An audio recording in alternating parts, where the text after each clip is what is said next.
Welcome to the Funeral Funds Life Insurance Podcast. I'm your host, Randy Vandervate from Funeral Funds of America, and you can find us at funeralfunds.com. That's funeral, Funds.com. Whether you're interested in term life, whole life, mortgage protection, annuities, disability, business continuation, or final expense life insurance, we have you covered. Our team of experienced professionals will guide you through the complexities of insurance products to help you make an informed decision. In this podcast, I'm going to be discussing 4 term life insurance alternatives.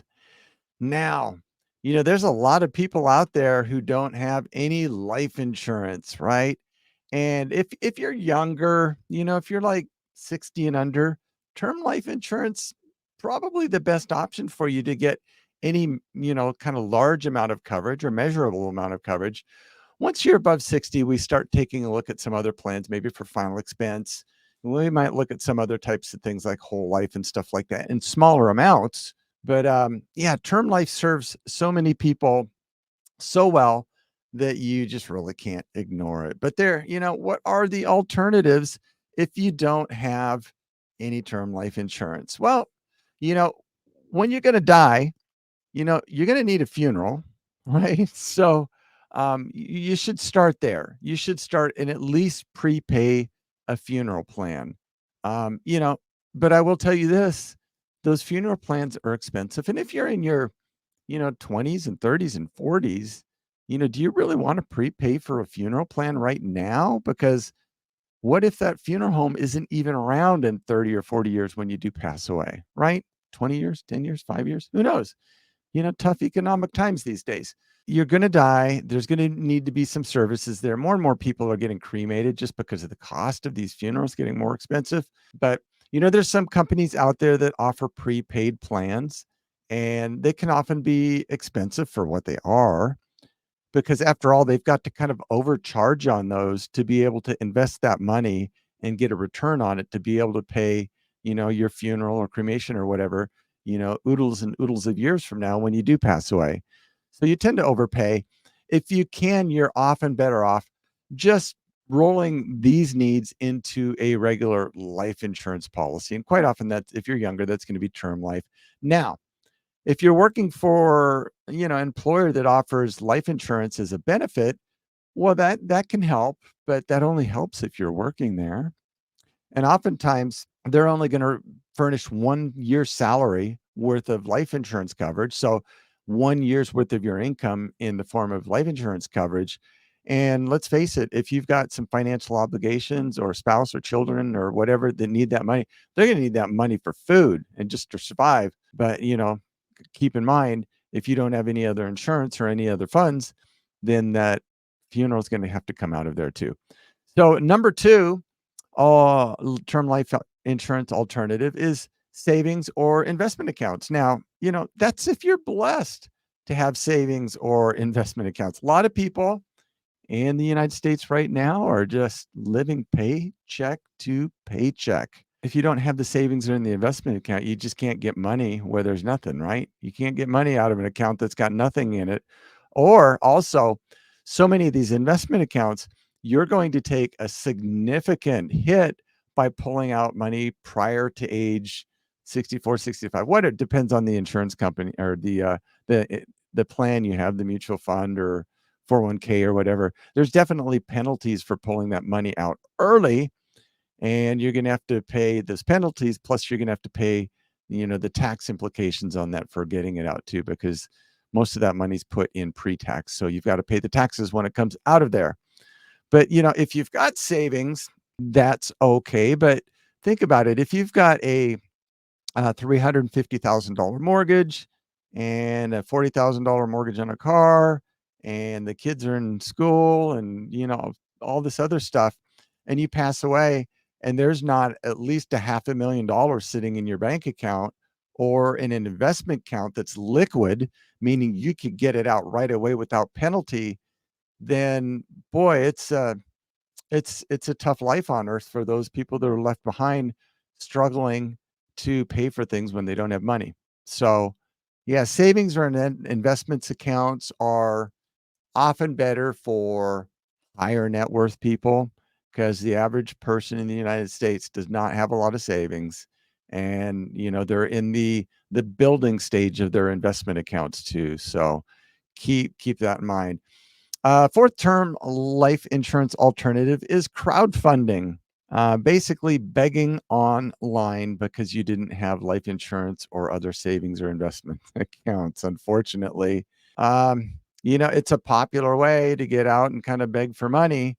Just think about this. If you don't have the money to take care of this stuff when you pass away, most of your friends are going to be in the same exact situation you are, and they're not rolling in dough anyway.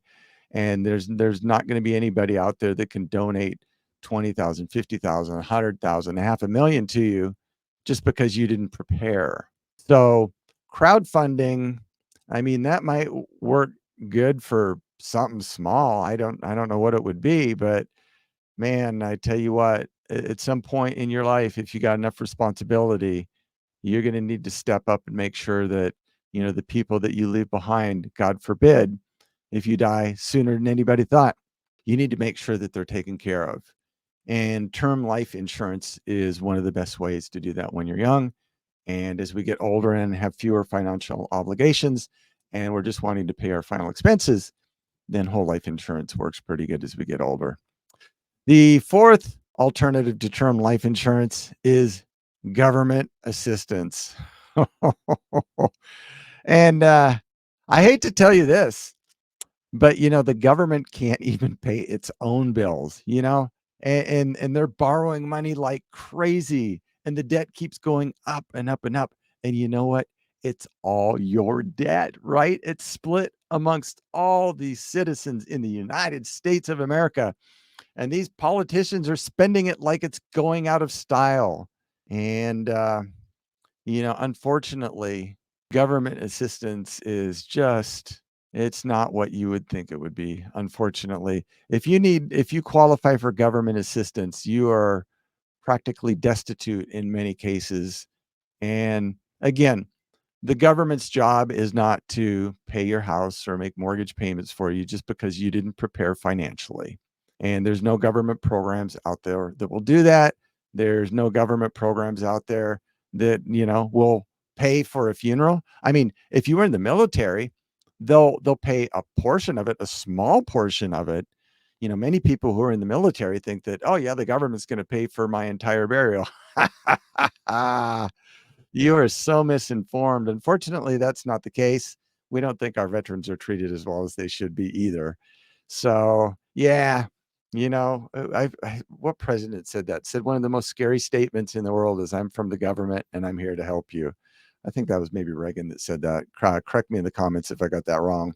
But yeah, so, you know, when, if you run the risk of ever dying or passing away, which is 100% of you, and you don't have the funds available right now, that God forbid something happens, that your family, your loved ones are taken care of financially after you're gone, then just bite the bullet. You've got to do it. A lot of people will say, hey, I've got insurance through work. Well, yeah, that insurance through work, if you're making $50,000 a year, your family gets 50 grand, helps them for the first year. What happens after that, especially if you've got young kids?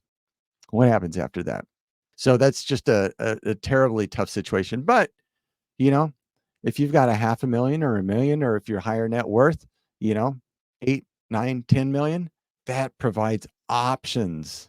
That provides so many more options to those who are left behind. And you know what? We'll never be able to eliminate, the emotional suffering and all the turmoil that everybody's going to be going through when somebody passes away. But we can certainly reduce the financial turmoil and the financial impact and the financial devastation just by getting priorities a little bit straighter than most people in America do. So there we go. There's 4-term life insurance alternatives. My name is Randy Vanderveen. I hope this podcast has been helpful to you. Funeral Funds of America can help you qualify for first day coverage or benefits at funeralfunds.com. That's funeral, FUNDS.com. And our phone number is 888-862-9456. We will be blessed to help you with this in the future.